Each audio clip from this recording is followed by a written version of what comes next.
Macam Hisham Kabani sebelum mati lumpuh. Tapi bila kita lihat balik, yang pengikut-pengikut ni kata inilah sultan para wali. Kalau minta apa Tuhan bagi. Lepas tu dia tak boleh selamatkan diri daripada penyakit, kenapa? Kalau betul dia boleh minta apa dan jadi, kenapa dia jadi keadaan macam tu? Tak boleh berjalan, makan pun suap jatuh mulut. Kenapa? Tapi yang pengikut ni masih lagi kata inilah sultan para wali. Kenapa?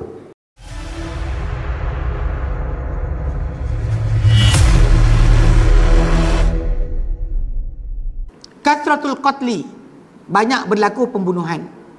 Banyak berlaku pembunuhan. An Abi Hurairah, daripada Abu Hurairah radhiyallahu anhu, anna Rasulullah sallallahu alaihi wasallam qala, Rasulullah SAW telah bersabda, la taqumus saatu, takkan berlaku kiamat. Takkan berlaku detik berkenaan, yakni kiamat. Hatta yakthural harju, sampai menjadi banyak al-harju. Al-harju dia adalah kalimah yang daripada bahasa Habsyah yang bermaksud pembunuhan.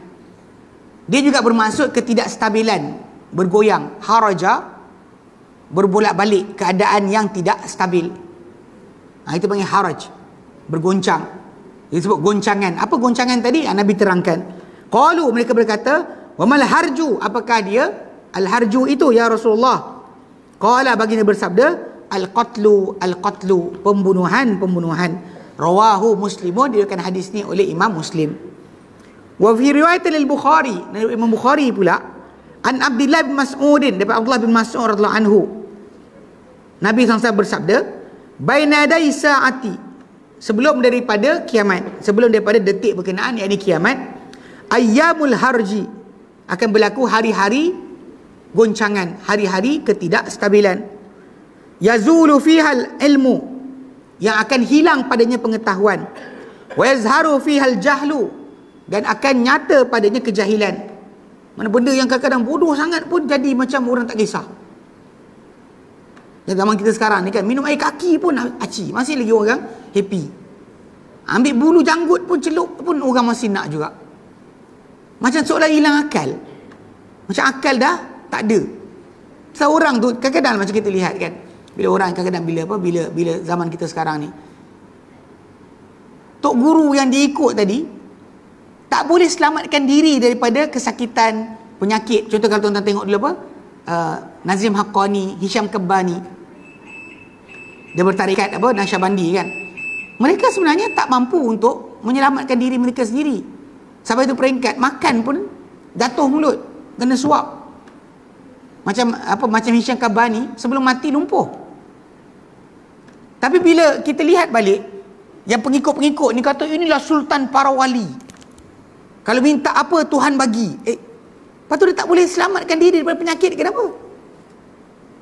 Kalau betul dia boleh minta apa dan jadi, kenapa dia jadi keadaan macam tu? Tak boleh berjalan, makan pun suap jatuh mulut. Kenapa? Tapi yang pengikut ni masih lagi kata inilah sultan para wali. Kenapa? Seolah macam apa? Tak ada akal. Yang pengikut ni lah macam tak ada akal. Yang menipu tu kita faham dia pandai menipu. Tapi yang pengikut ni takkanlah macam tu sekali. Kedangkalan akal tu sampai benda bodoh macam tu pun tak boleh fikir. Saya tengok dekat Malaysia kan, contoh macam Ayah Pin. Kan bila dia tempat apa yang teko lah, payung lah pecah kan. Dirosakkan. Dia tak mampu nak mempertahankan tempat tu. Lepas tu dia lumpuh tau. Dia lumpuh.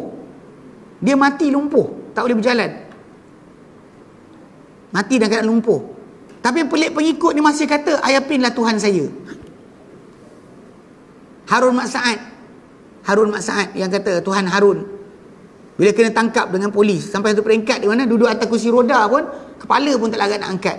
Pengikut datang salam cium tangan lagi. Pengikut datang masih salam cium tangan lagi. Asy'ari Muhammad sebelum mati pun lumpuh juga. Pengikut dia masih kata dia penulis Bani Tamim. Kenapa? Inilah yang akan bangun menolong Imam Mahdi. Mati dah tapi dia akan bangkit balik. Nampak tak macam mana akal dia? Ini Nabi kata akan berlaku macam tu sekali, di mana menjadi banyaknya tersebar akan kejahilan. Hilangnya ilmu, kejahilan akan menjadi tersebar.